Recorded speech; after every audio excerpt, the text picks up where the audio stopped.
Alrighty, I'm trying to get live here, folks. We'll see. Looks like all right. I'm rocking and rolling on YouTube. Echo off. Sorry, that's probably a copyright violation. Hopefully they don't catch that. I'll have to cut the first couple seconds. Lindsey Bond, what's happening? Hey, Lindsey, good to see you guys this weekend. Jeremy Black, good job this weekend back at UJ Black. That was an awesome performance. Super stoked for you. Dustin Easter's in the house. What's happening, Dustin? Hunter Farrington and Jennifer Black as well. And Jennifer, all she did this weekend was run 32 miles. That's all. Oh, goodness. Daniel Lemons, Ryan Bond. Ryan's in the house too. I guess they're at home enjoying their Colorado St. Patty's Day, and a happy St. Patrick's Day to everybody.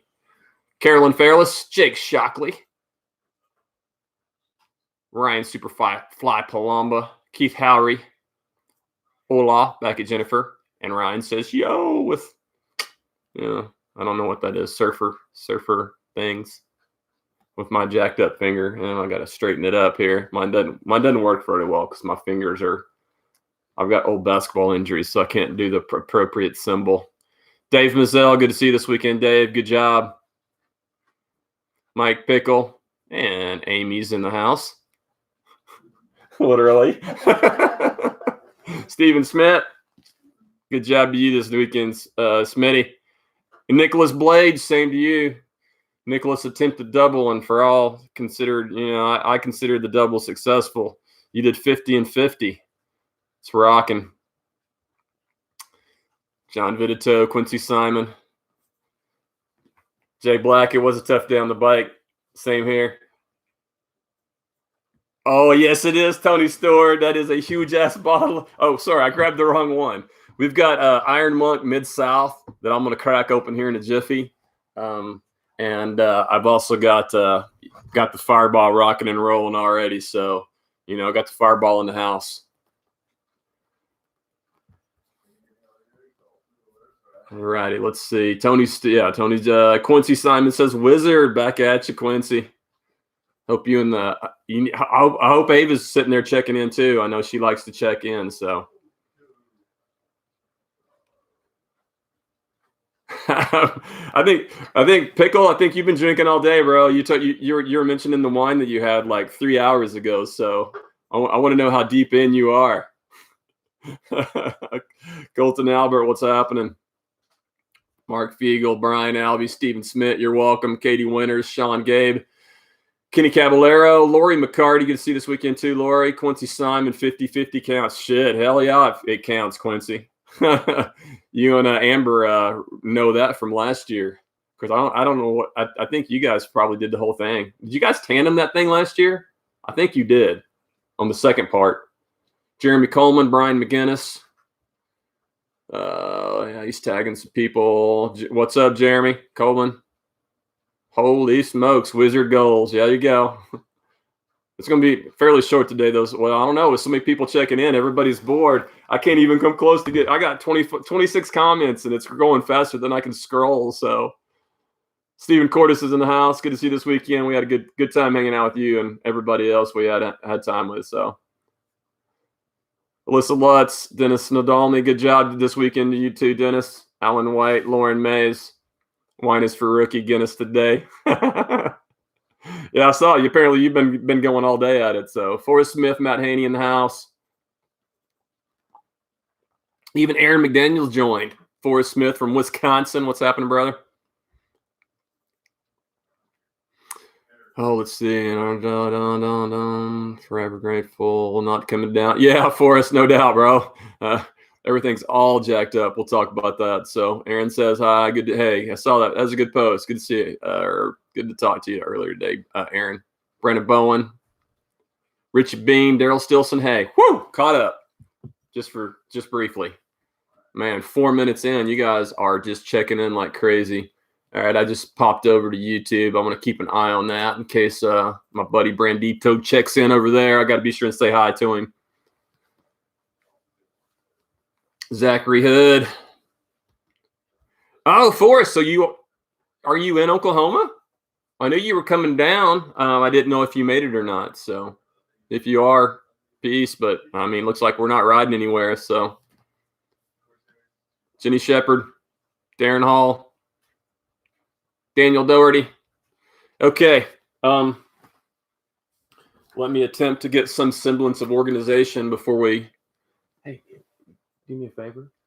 I have in the freezer, like where the ice goes in. I have a brass cup. A brass cup?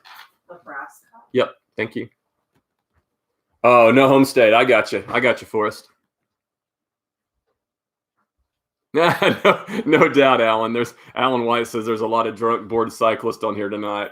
We're not gonna be bored, and well, we're all just gonna be more drunk. So more power to you. You guys probably need to have a drinking game. I don't know. There's probably something that I say or that I repeat that I don't realize I do. Some poor etiquette for video or audio, like saying or stuttering or whatever. Kind of like the tornado season drinking games. There's probably some key phrase that I say that you guys can drink every time I say it. Louis Lindenberg, Chad Van Hosen, Amber Simon's in the house as well too. Raton Parmain, what's happening in Raton? I was telling a story about you the other day, Raton. I was talking about one of our hut to hut trips when you, me, and James Dempsey decided to take an alternate single track route, and we missed it by that much. And then we walked and hiked and saw some crazy dude on a horse, and yeah, we hike a bike through the outback for like 3 hours, and we had no food, and I think we scrounged for crumbs out of your backpack for anything. But we made it back safe.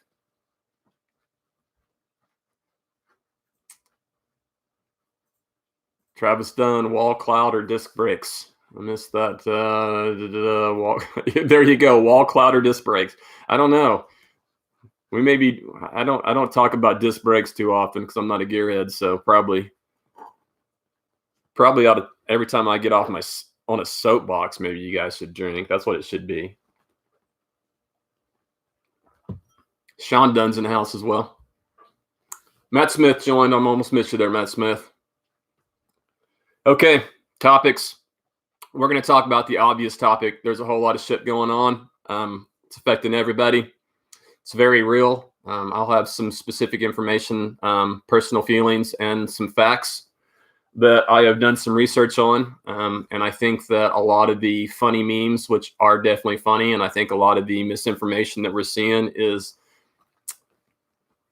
was funny. Now it's not so much. So we'll talk about all that going on, specifically how it's going to impact Tour de Dirt, cycling in general.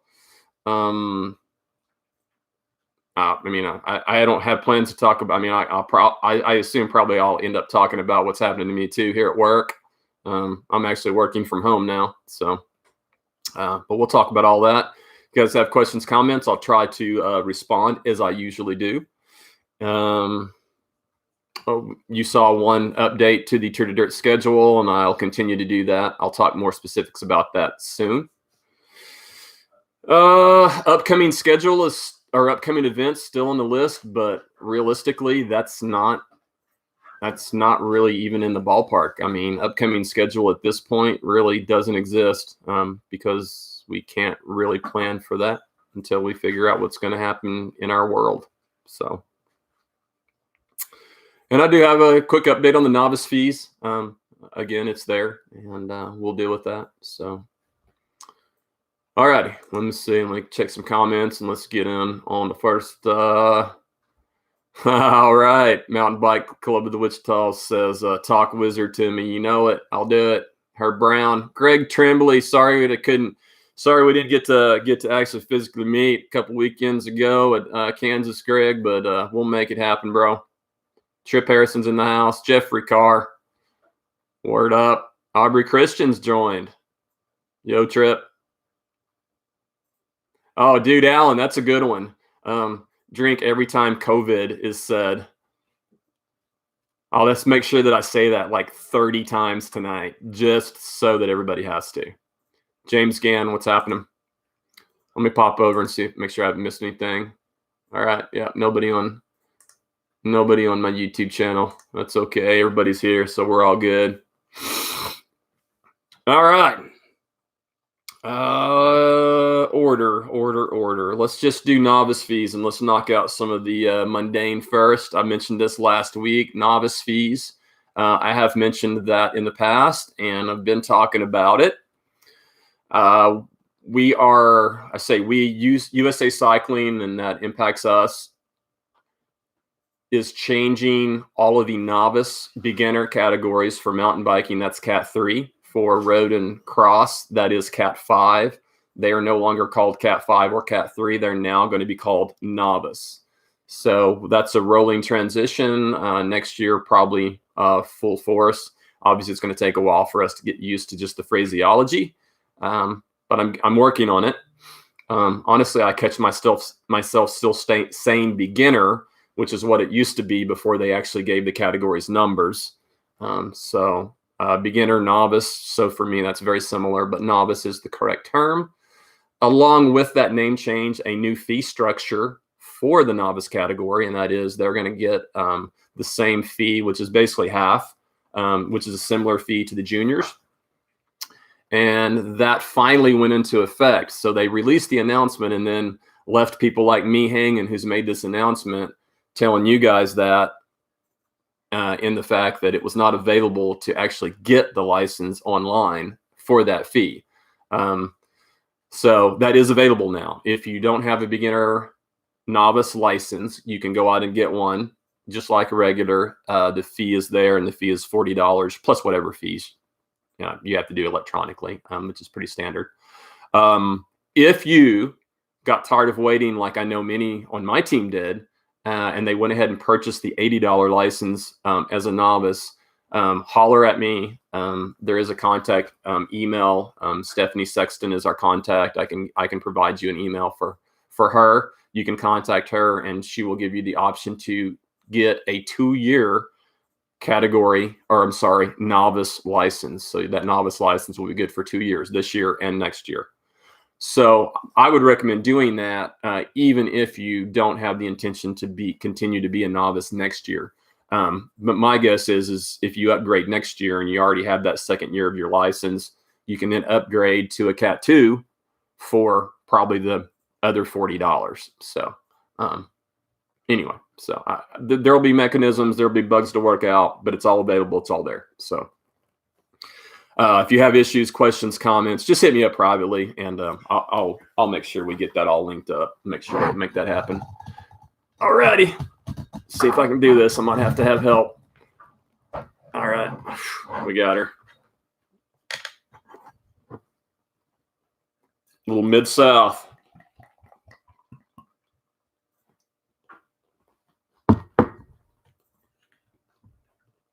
Oh, I'm not going to be able to get her back on. A little Mid-South growler action. All right, let's see who we got here. Miss a few people. Oh, Jeremy Coleman's helping me out. He said COVID, COVID. I don't know. That's an acronym, so I don't know if I'm actually supposed to pronounce it or just say the letters. But anyway, there you go. Drink twice. W. Glean joined. Brian Steiner, Amy Peyton Bean, Shannon Wyatt, Darren Paoli, Heidi Blackman, Barry David. What's happening, Barry? Jacqueline Musgrove. Right, Alan Drink again.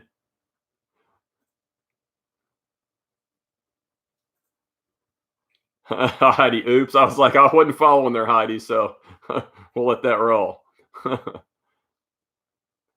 Mike Roberts, I got most of mine out, but I think there's just some stains that aren't going to come out. Mike says he's still getting the red mud out. Oh, Lord, Heidi, there's no way. We'd never get through this episode if I drink every comment. You guys are killing me.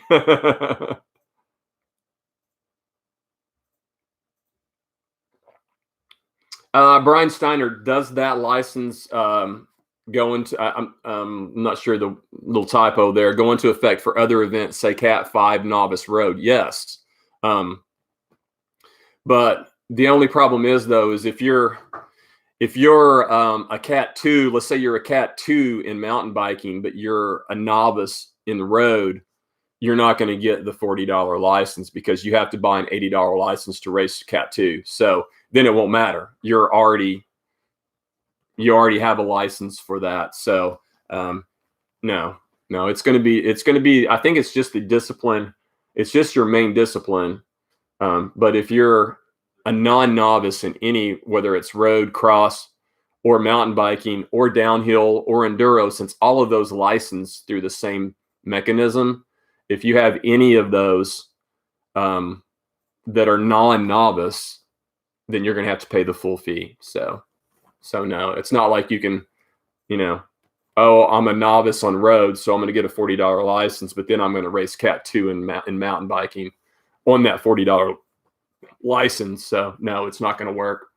So if you're above a novice in any of those categories, then you're going to have to pay a regular license fee. Heidi, if you want to watch that, just go back to the episode where Tony Stewart and I were at Bike One and Hole Shot, and just go about the hour 5 mark and see what Tony's bourbon did to me. So that may have been me wasting away right there. Forrest, it is rescheduled. Forrest just asked if Clear Bay's rescheduled. I'll talk about that in a minute, but October 11th, it is rescheduled. That is our plan. Barring whatever's going to happen, we're just kind of playing it by ear. So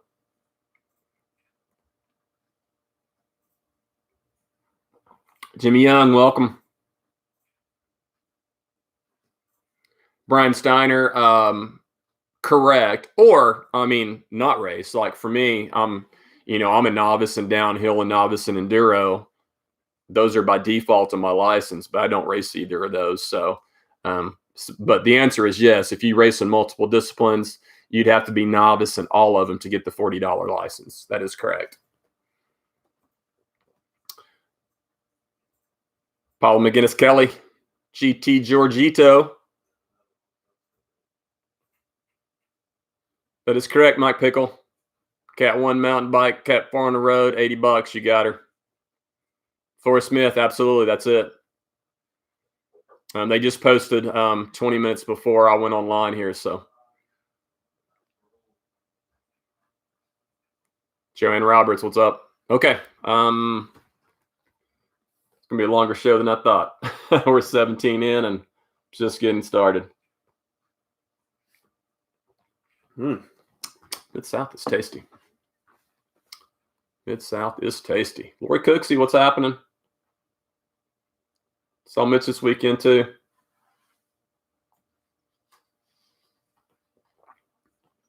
So you got time to train, Forrest.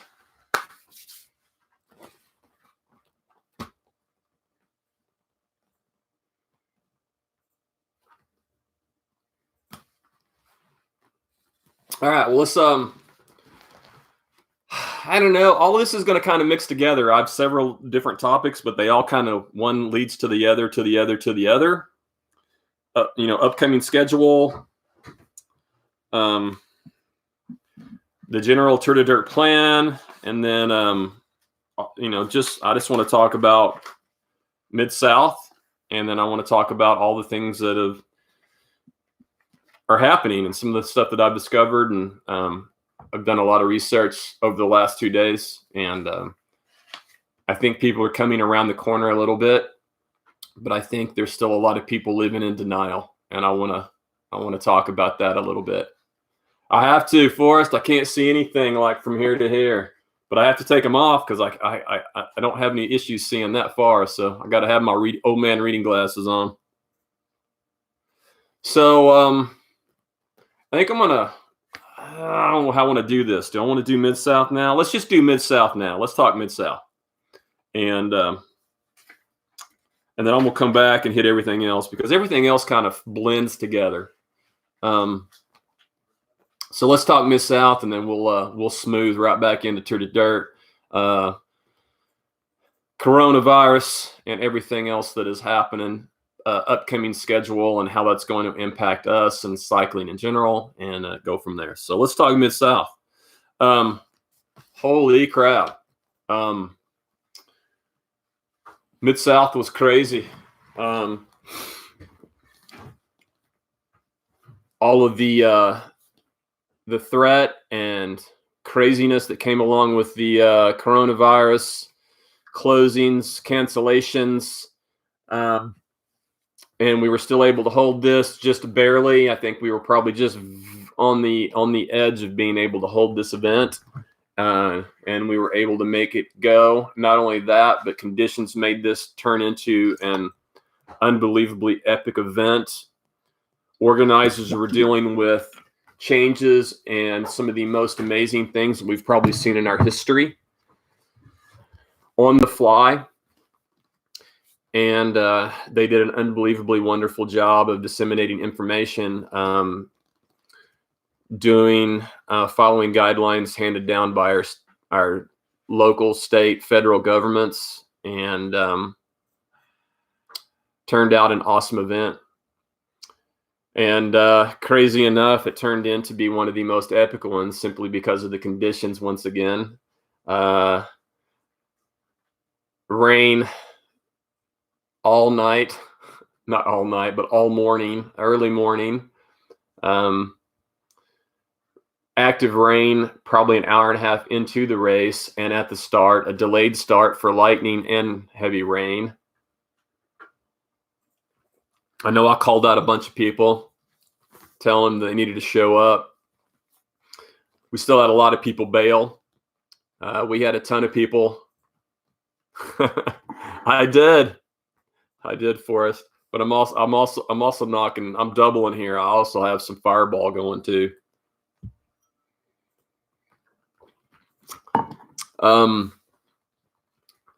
we had tons of people. We had a lot of people show, didn't start. I'd say hundreds of people probably showed, didn't start. Others didn't even show. I realized that there were a lot, because we have a lot of people coming from a long ways away, coastal areas, as well as out of country, and they simply couldn't make it because of all the virus issues. And that's all great, but still a lot of people chose not to ride because of the conditions, and it's their choice, but you know my feelings on that.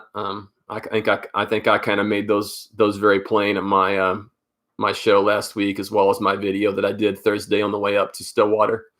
And I wouldn't, and I wouldn't ask anything less of myself. So if I'm going to call you guys out, I'm going to call myself out. And I was on the start line. Granted, I've been sick all week. I've not been on the bike since the Saturday before. And honestly, I'm just now really getting not sick. So I was actually probably sick that weekend, just a head cold, not the coronavirus. But nonetheless, not a good plan when you're going into a race that's cold, rainy, wet, muddy. And I was fatigued and weak. So I gave it a good college try. Actually, I was in the hunt. I was in the ballpark. I was in the space with 2 or 3 of the single speeders, and then just all of a sudden the wheels fell off the bus for me only an hour in the race, and I stopped at what's that little town? I think I took a note of it. Ripley. I stopped at Ripley, where I saw Jack and Brenda Christian, and stopped at that convenience store, and they gave me a ride back. I was just done. I mean, I couldn't put out any watts, couldn't put out any horsepower. I didn't have a bike problem, didn't have any mechanicals. I was cold, but it wasn't catastrophic. I guarantee I would have had no brakes by the halfway mark, because I was already losing rear brake. But regardless, it was just, I knew I couldn't do it. I just physically, I thought I'd recovered, and I had not. And is what it is, and gave her, I started and did what I could, and ended up getting back to the start finish line, got cleaned up, and was able to see a lot of my friends and so many of my teammates. I had several teammates do the 50, and then Smitty and Jay Black knocked out the 100, which was just amazing. Teammate Nick knocked out the 50 miler the day before. Jennifer did 50K, 31-ish miler the day before. Jennifer Black also did the 50K that run the day before, and then Nick turned around and did 50 of the 100 on Saturday as well too. So it's unbelievable conditions. I'm wearing my Orange Seal hat here, since Orange Seal doubled up with the male and female overall win, which is pretty badass. My buddy and their other teammate Kai had a rough day at the office, and I totally get that as I did as well. So all good, but shit happens, and continue on to live another day. So I think everybody lost brakes. Jeremy said he lost brakes almost immediately and rode with none almost the whole time. Oh, let's see what we got. All right, let's see. Forrest is making for a headache. Yeah. Drink. So everybody's calling out the drink for every time I say it now. All right. You guys just follow. Just follow here.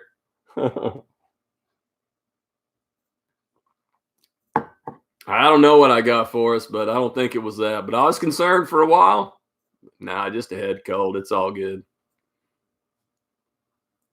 Mike Messamore joined. Eric Davidson. Thanks, Eric.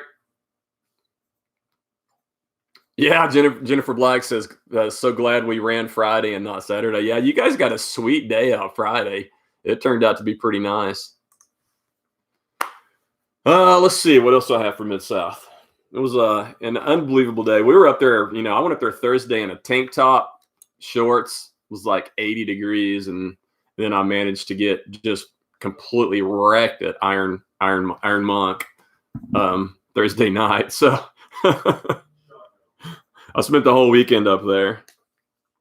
Let's see what else I have.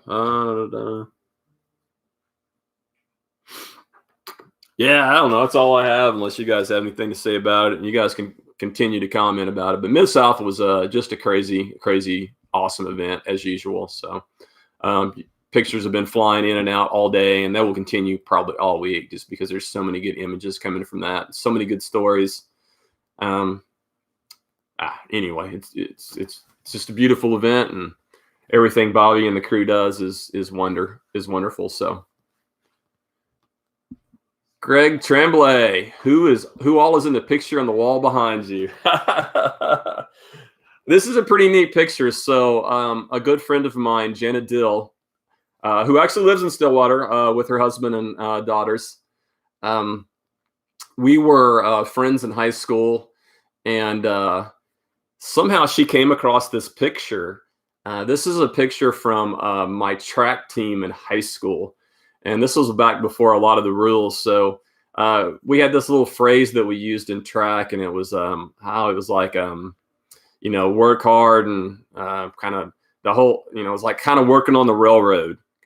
It's like all the slaves and all the people that just pickaxes and worked hard and, did all the dirty work and blue collar work and all the manual labor. And that was our whole point with track, was do the work, do everything, do every little bit, everything that you can, hard work. And in the end, it pays off. And so we took this picture where we all dressed up in overalls, and we actually brought rifles and shovels and picks and things like that, things that you couldn't do in today's world. And we took this picture on the railroad dressed in that, and we made it a black and white so it looked old. Probably there's some, obviously there's some probably things that could be taken out of context in today's society and be considered a little bit inappropriate. But anyway, the whole idea was working hard, and we wanted to dress, so we all have overalls and stuff. Anyway, so that's my high school track team, and I'm in there as I guess probably an 18-year-old. So.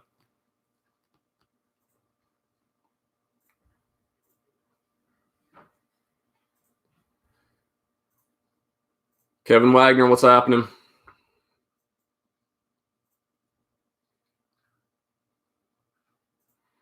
Jimmy Young sounds like a plan. I don't know what I'm doing then either, but I'm obviously not working and stuff, so we may very well be down there as well. Jimmy Young says him and the family are going to be riding bikes in Medicine Park on April the 4th, which was the weekend when the race was originally scheduled.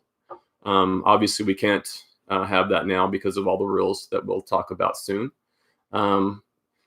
Support small towns, good people, and local businesses, and I think that sounds like a good plan. If I don't have anything going on, we'll be down there hiking and riding and everything else. So for sure, Jimmy, it's a good plan. And in fact, I'm contemplating going over there tomorrow and doing a hike. So because everybody's sick, I got the whole crew here. All my boys are here and everything. So everybody's here at my house tonight.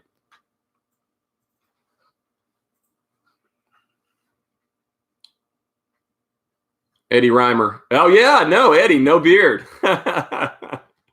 Yeah, definitely no beard there. I probably couldn't even grow one back then. I mean, hell, it took me 10 years to grow this, so.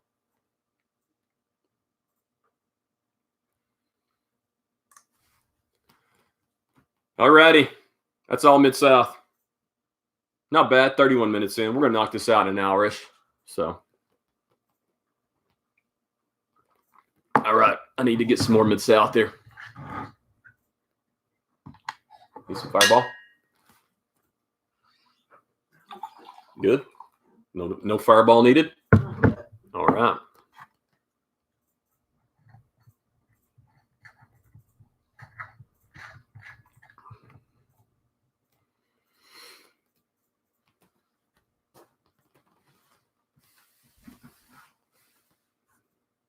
Yeah, so Mike Roberts, good call there. I haven't had a chance to talk with my teammate. Hi. All right, hang on, guys. I'm still talking, but I checked over my YouTube and Tom snuck in over here on me,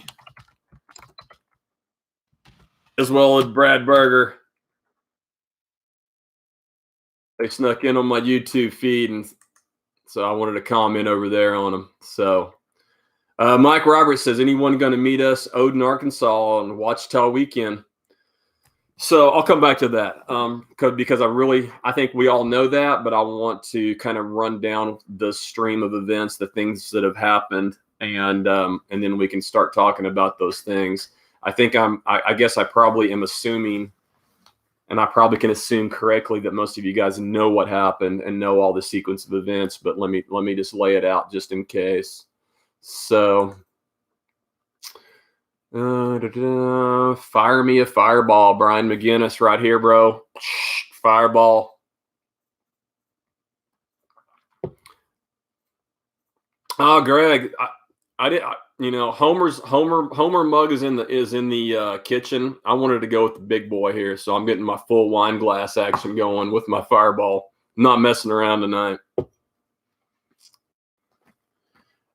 Stream of events. Let's see. So I made this statement last week when things were starting to get a little strange, but we had not seen cancellations as of yet. And then the cancellations became looming as a few of them hit.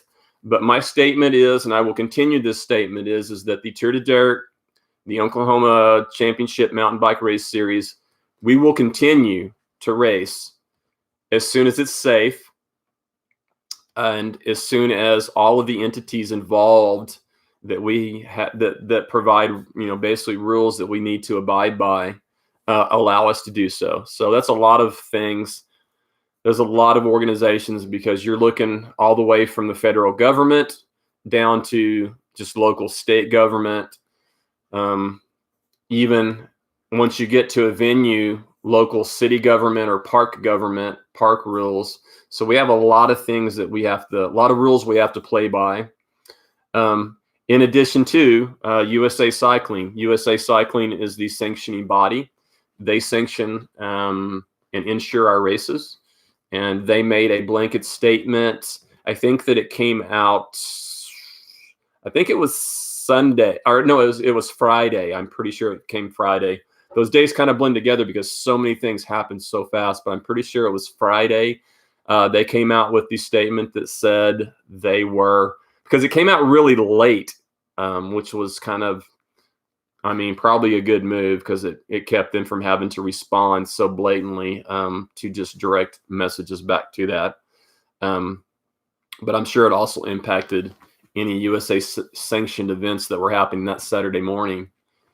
So luckily, Mid-South was not a USA Cycling sanctioned one, so they were able to continue on without that.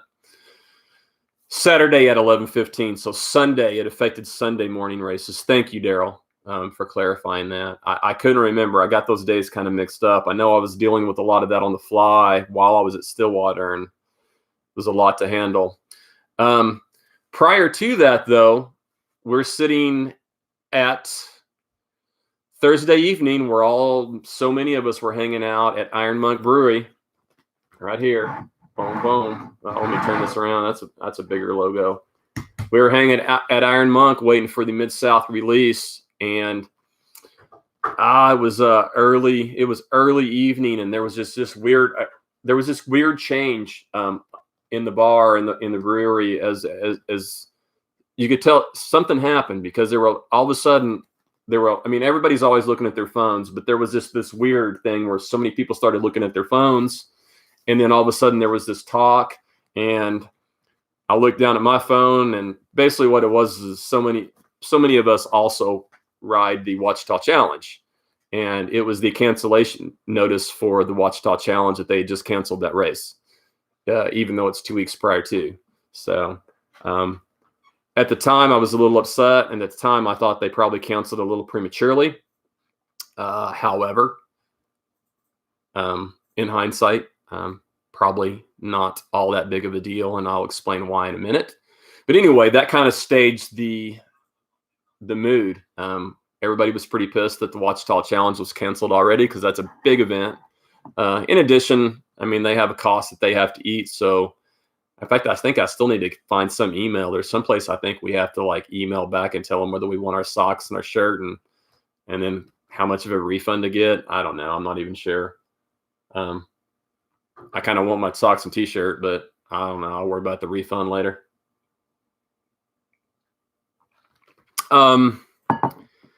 So that was kind of the sequence of events, and then turns around, we have the race, and then Saturday evening we get the notification from USA Cycling that they have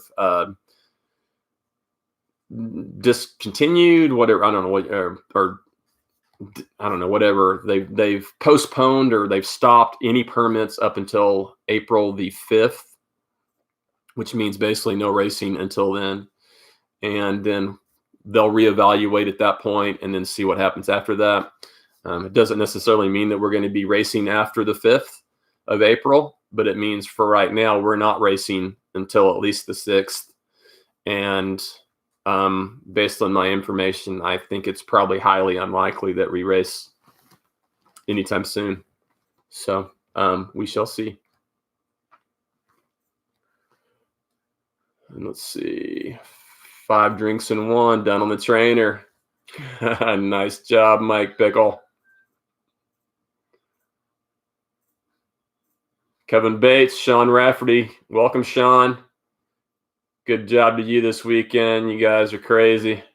Glad to see you and your wife out there doing your thing and running like crazy. And so this is what's leading into the couple of statements that I commented on that I probably got a little bit ahead of the game. And so the one was Jimmy Young, and a lot of us were talking about on the Medicine Park weekend. I mean, what are we going to do? I mean, we don't have a race. We're all off. Nobody's in school. School's been, as everybody knows, school's been canceled until, again, by the same date, that April 5th, 6th date. Things will be reevaluated at that point and see. I suspect it's going to last longer than that. So why don't we, if you don't have anything to do, come on down to Medicine Park for the regular weekend when the race was scheduled, and hang out and be safe. I mean, we'll still be safe, but I mean, we're all riding bikes. We're outside. I think as long as we're not sick and breathing on each other, we're going to be okay. We can do it in a safe manner.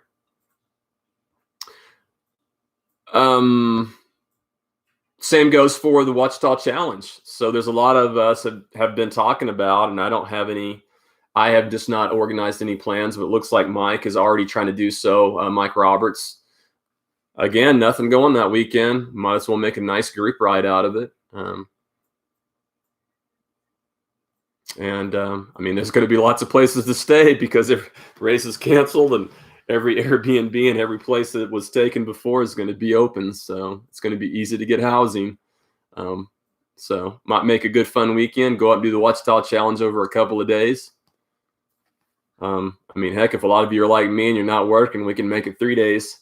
Have it a good time. As long as we've got internet connection, we can do work from there. So anyway, that was the talk. That's what we're doing. So Brian Steiner says, Watchtower Challenge is refunding either 40 or 45, depending on if you want your socks, basically half back.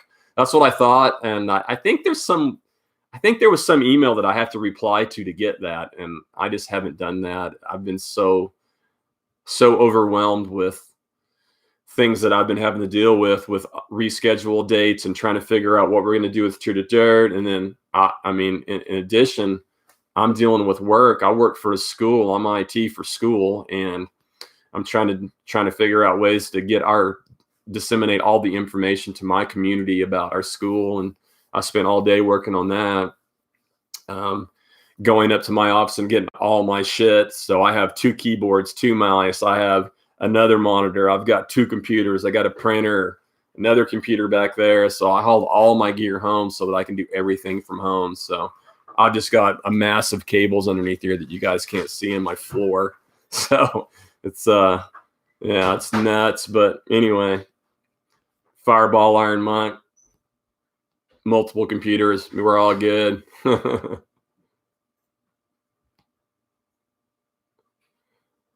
Scott Stinson join. What's happening?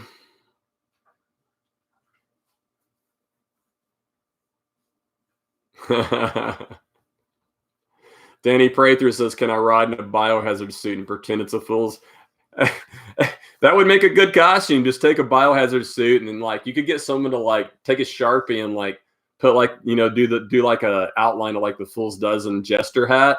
It'd be perfect. You're golden. That'd be it'd be a great costume. Okay. So I've made pretty much, I guess my statement for Tour de Dirt clear. We're going to ride bikes as soon as we can ride bikes, as soon as we're allowed to ride bikes, as soon as we're allowed to race, we will. We will take necessary precautions once we reach that point. But those precautions will vary depending on how things play out. This is a very fluid situation. It changes by the hour. Information changes by the hour. Requirements change by the hour. I go to bed at night and I wake up and I have new things that I have to deal with in the morning. So whether it's for work in school or whether it is for cycling and scheduling and Tour de Dirt and cycling in general, I don't know what's going to happen. I really don't. And I think that I just want to talk about some of the things that I've researched with the virus. Drink, come on. I said it. Mountain Bike Club of the Wichita's. So let's talk about this thing. I think a lot of us have been in the same boat, and maybe some of you are still in the same boat. I think a lot of you think this is ridiculous, and I think a lot of you think there's a lot of fear-mongering going on. I think a lot of you have made a lot of funny memes about it and shared a lot of funny memes about it. I've laughed at many of them because they are funny. I have also thought that people were way over-exaggerating. I think we all know that our current news media is about as ridiculous as it gets, and it's embarrassing at this point, both locally and nationally, that our news media outlets are as unbelievably idiotic as they are. They have the inability to produce factual information. So it puts the onus on you and I to actually go out and find real information, real facts, real data, and make informed decisions. And the information that our news media outlets provide us only makes the waters murkier. And it's highly unfortunate, but is the world we live in. It's not changing. But if you're willing to do the research and do the work, talk to the right people, the information is out there.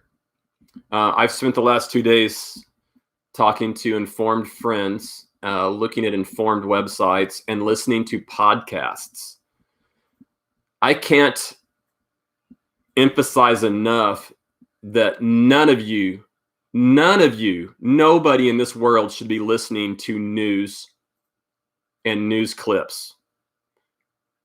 It's ridiculous. They are all about clicks. They are all about clickbait, because that is the only way that they have to make money. You listen to a podcast, they have other mechanisms for getting paid in place. And you get to listen to a person talk nonstop, non-blurb, non-commercial, non-interrupted for 30 minutes, an hour, 2 hours, 3 hours.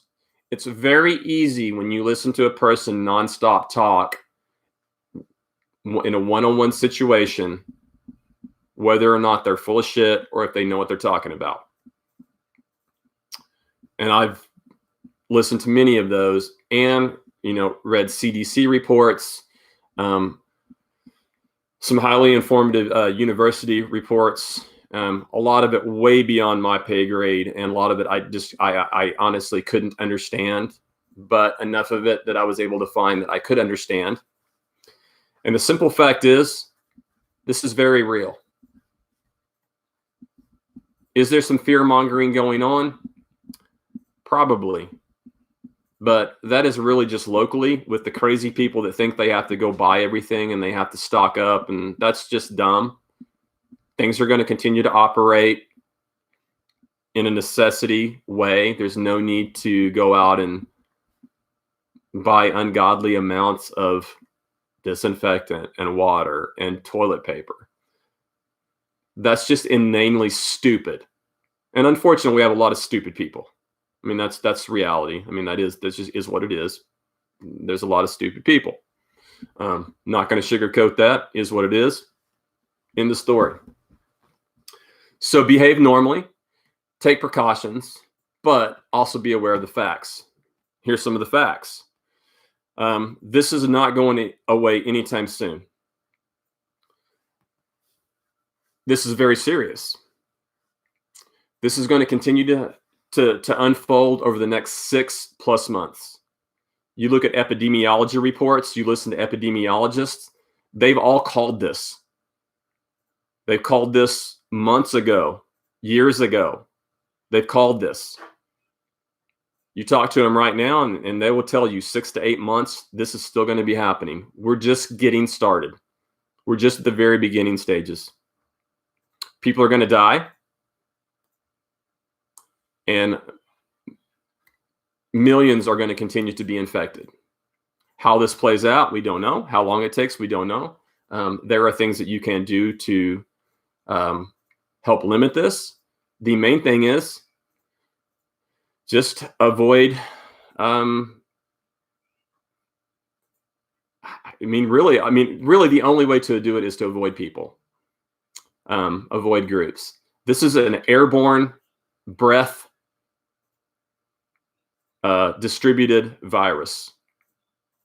You breathe in the air. It's an aerosol. It's floating. The analogy that I've heard a couple of times is like you look through your blinds when the sun is shining and you see all those crazy particles. You're thinking, man, my house is so dirty. Look at all that dust in the light, in the sun. That is how this virus goes. Just simply by me talking right now, if I were sick, it's floating in the air. Anybody that walked through this field in front of me, inhale that, they're infected. 5-day incubation period. There's already statistics and proof that show that that you are contagious prior to showing symptoms. So you could have come across someone that's perfectly healthy, been infected, and not known it. That's reality. Warmer temperatures, heat. There was rumors saying that that would impact this and help limit this, like you sometimes see with the flu. Not the case. No data supports that. Certain levels of heat do not kill the virus. Certain level of warmer temperatures do not cause us to behave differently and cause the virus to spread less quickly.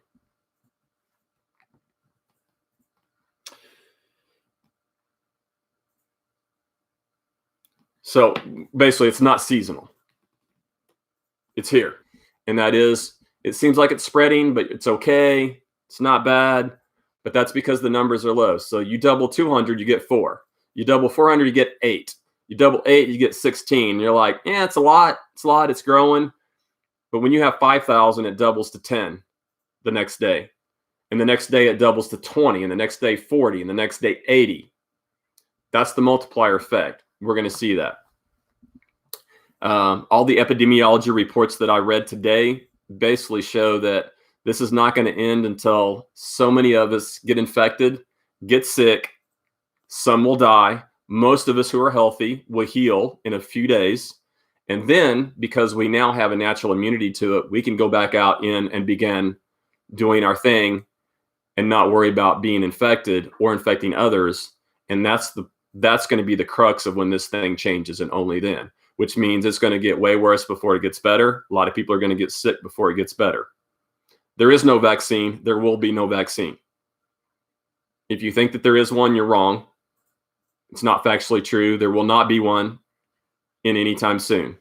At best, if they follow through, which it's never followed through, and almost no viruses in recent history have been followed through on, it would take 3 years, 2 to 3 years minimum, to create a vaccine. And again, this is not my opinion. This is data, factual data. Not all the memes, not all the guesswork, not all the people making fun. This is all data. Okay, I'm going to stop here for a second and go back up. There's been a lot of comments. I'm going to see what we got here.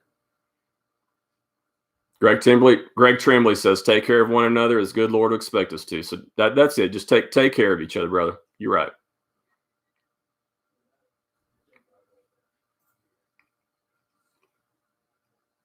Daniel Limbs is talking about try being active duty military for sure. 60-mile travel ban. Yep. No, totally.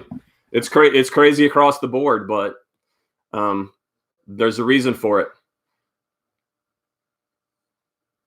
Eric Davis says didn't like people that much anyway. That's kind of the way it's going to be. Yep. Dustin Anderson joined. Forrest Smith. Social distance is my default setting. So see, Forrest, you're in that. You got your game on. Let's see. So we can only get a Jennifer Black. I don't think that you can only get it once, but from my reading, I think that's kind of this strain probably that's correct. Or at least if you get the virus and then you heal from it, I think your body builds antibodies that makes you less likely to get it again. So again, I don't have the particulars on that, but that's the reading. I mean, that's the reading that I was getting from two podcasts that I saw, and then one epidemiology report that I read. The report that I read was really hard for me to understand because it was so detailed and so above my pay grade. But the two guys talking about it that I saw both said the same thing, and that is, I think your body develops antibodies that it doesn't develop immunity per se, like you can't ever get it like chickenpox if you had it, but at least it has some immunity to it or some defense to it if you get it. So that's really what we're looking at, especially the crisis that we're going to see in our medical facilities. And the issue that we're going to see is that our people that work, nurses, doctors, everybody, they're going to get sick. And then we're going to have a hard time taking care of all the people that really need to be taken care of in our hospitals. And it's going to be necessary. It will happen. So I think that a lot of these, I mean, a lot of these doctors that are these epidemiologists and scientists that I was talking to, they really think that we're going to really, really be hurting until these people that are working in the medical profession get sick, get well, and then can come back to work. And honestly, that's a very scary prospect. So, yes, Nick, I'm not saying that people can't get it twice. In fact, I have no data to say that.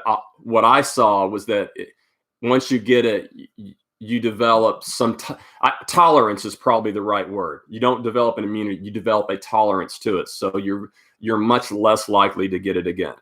So, and again, that probably also has to do with your stage in life. If you have any, a lot of us are, we live in a, we're all very healthy. We're of a good age where we're probably less likely to get it. So Kevin Snyder, Bryce Nichols, Brandon Nesbitt, Troy Wolf, Don Lasoli, what's happening? And so Forrest says, once you've had it, you can't get it again unless it mutates. And I can't verify that. I don't know. I don't know if your body develops a tolerance or if you can only get another mutation. I don't know that answer. Regardless, I think we've kind of left it out there. Yeah. And Brandon, I've got another a point that I'll make, because Brandon Nesbitt says, yep, my wife works at a hospital. It's a real concern. Clifton Taylor, what's happening? So another thing, and something that I guess I'm sitting on the fence with, because I really don't I don't know, but I heard two scientists speak today, and both of them are very, very academically reliable. Been doing this since the 90s. It's their career. They don't have a dog in the fight. They're just laying out the information. And both of them very exclusively said that right now, I mean, it doesn't matter because it's already happened. Schools are closed. But they said that right now, the data doesn't support the closing of schools. I work for a school, and I can't. I'm glad I'm not in a position to have to make that call, because it's not a lighthearted decision made at some really, really high levels with a lot of repercussions that are just going to keep waving through all of us. Many of which I discovered today. But for two reasons, both of these scientists said that closing schools right now at this particular time doesn't seem necessary. And one of the ones, the minor reason is that it seems like this illness affects children a lot less like the flu. Typically, when you have flu, a lot of school closings because kids get sick, and they're just like an incubation chamber. I mean, one kid gets sick, 3 kids, 5 kids, they go home, mom and dad get sick, little brother, little sister, everybody gets sick. It's just like an incubation chamber. Okay. This virus apparently is not behaving that way. And in fact, the infection level of children right now, and the data that they're going are some of the data from China, and obviously some of that data is suspect, but right now the data that they're going on seems like the young children are not getting infected, or getting infected at a very, very much lower rate than the 40 plus. Looks like the 40 plus is kind of where it's at right now.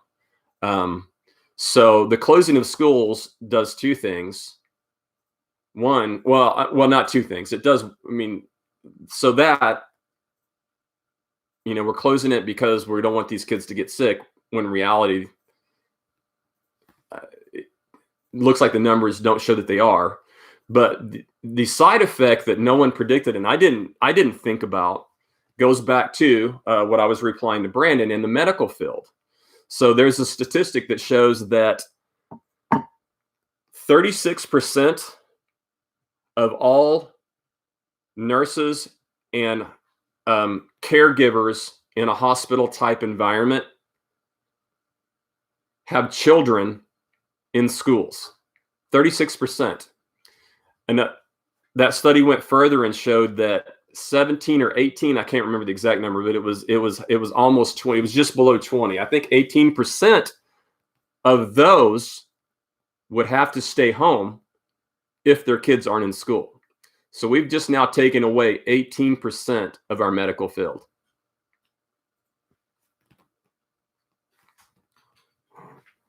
No, Jennifer, that's true. Jennifer Black says, if all the teachers get sick, who will be there with the kids? But if your teachers are taking care and none of the kids are sick, there's going to be much less spread. So you're much more likely to get sick going to the grocery store than you are at school. Now, again, that's just what they said. So I don't know. But at this point, it doesn't matter. We're closed until April 6th. And I don't, my kids are in college, 2 universities. They're closed until the same date. They're preparing for online classes. That's how they're going to finish. Colleges won't go back in. I can't see that happening. Secondary schools, I mean, we have that magic date just like we do for USAC, which is like that April 5, 6 date. But reality of it is, we probably won't meet again this year. Graduation probably won't happen. We'll have school forgiveness. They'll waive those days. State testing very likely will be called off. Again, these are just my opinions. These last few things, but we won't. I mean, honestly, if we see school again this year, I find it highly unlikely. So we might start back work, from an admin staff standpoint. And in fact, technically, I have to work because I'm not a certified employee. And that is one thing for schools that people don't realize. So legally in our state, if you are not a certified employee or a salaried employee, which means if you're not a school teacher, if you're not a counselor, if you're not a principal, or if you're not a superintendent, guess what? You're an hourly employee. That means me, bus drivers, teachers' aides, office personnel, secretaries, custodians, people in those positions. Guess what? Legally, right now, our state can't pay you. So starting Monday, when spring break is technically over, we don't get paid. Now, I'll probably get paid because I'll probably be able to fill out an online form and clock my hours in because I'm working from home. I mean, hell, I worked for 8 hours today on Tuesday, spring break. So, part of the gig. But regardless, there's a lot of people not getting paid.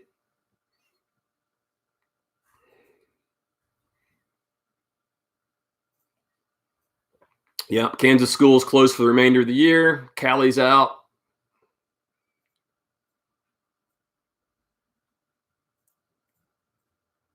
Well, Brandon says Quincy Simon, Kansas State Board posted a response to that report saying it was false. I don't know what that report was. So,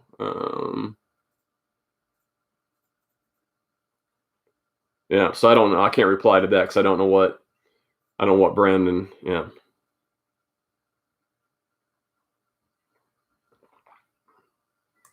Yeah, I think that's what it is. Jennifer, correct.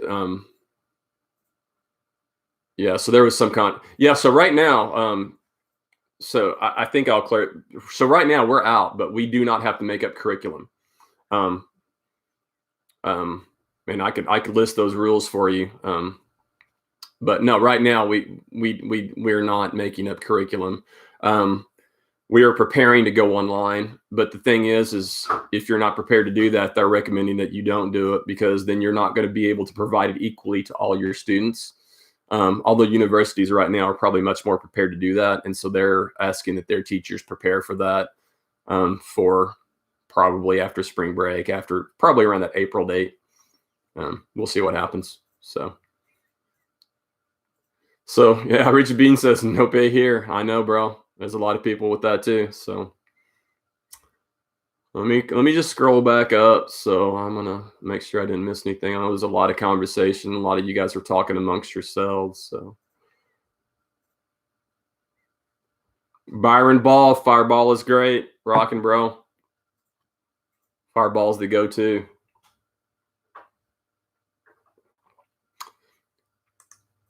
Clifton Taylor says, late again, bro. Researching bikes. Sounds like I missed some good stuff. Yeah, you missed some good stuff. We talked. It's all good.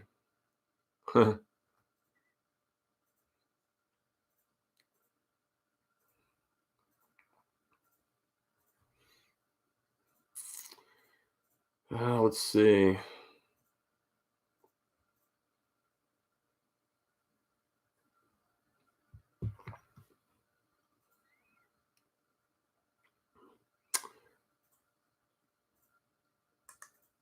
All right, Michael, we'll see you.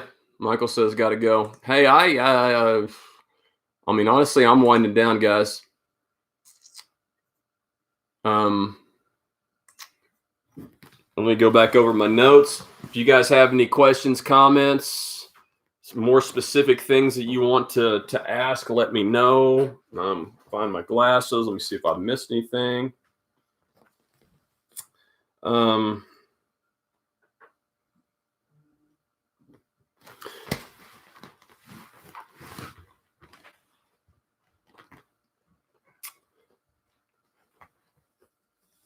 So just a few more comments and just some final comments, and then if anything pops up, I'll try to answer.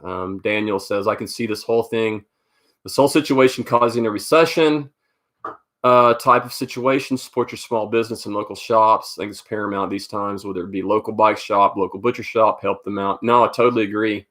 I mean, there's things that we have to do. We have to be safe. You have to be smart. Take the normal precautions that they're saying. Wash your hands. Be clean. Avoid groups if possible. But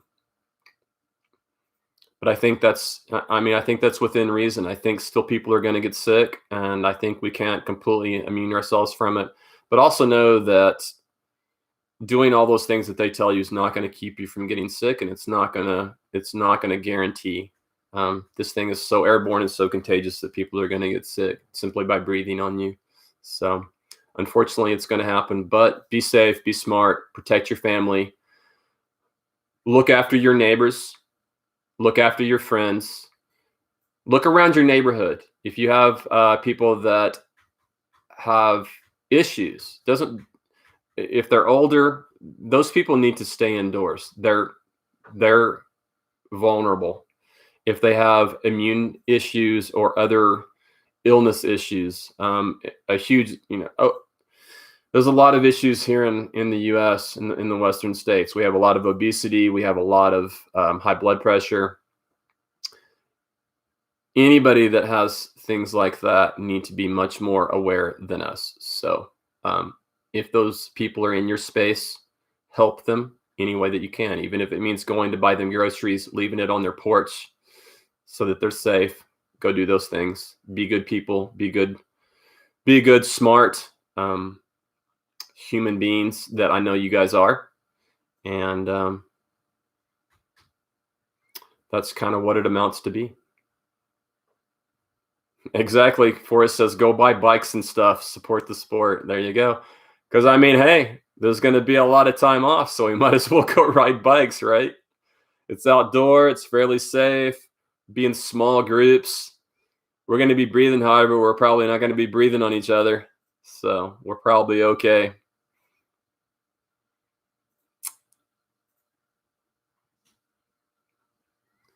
Brandon Nesmith says asthma, COPD are all high risk. Yeah, absolutely. I mean, for sure. I mean, I think those are probably the highest of all risks.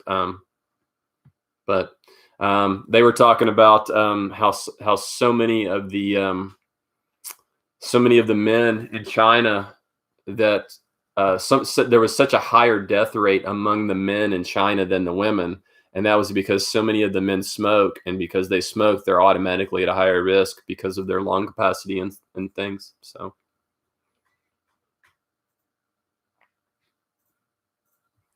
Brian Steiner, exactly. Same here. I'm taking precautions, doing my best to not spread it if I were to get it, doing my best to not get it. But the simple fact is, we need to still be in, we still need to function. We still need to be out in the world, minimally, just to live life, to get the things that we need to feed our family and to do, and do it safely as you can. But also, you're correct. It's very likely that many of us will be sick. And we need to be prepared to be that way. And if we get it, then our family needs to be that way.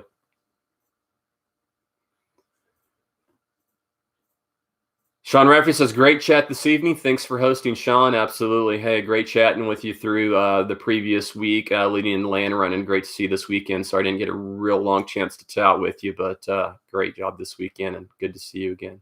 So 110 in. I think I'm going to call it a night. It's been an interesting week, an interesting discussion and evening. And I think that we're going to I'll remember this one. So we'll check back in next week. Most likely we'll be back here again, being the situation as is, and we'll go from there. So peace out. Love you guys. We will see you next week.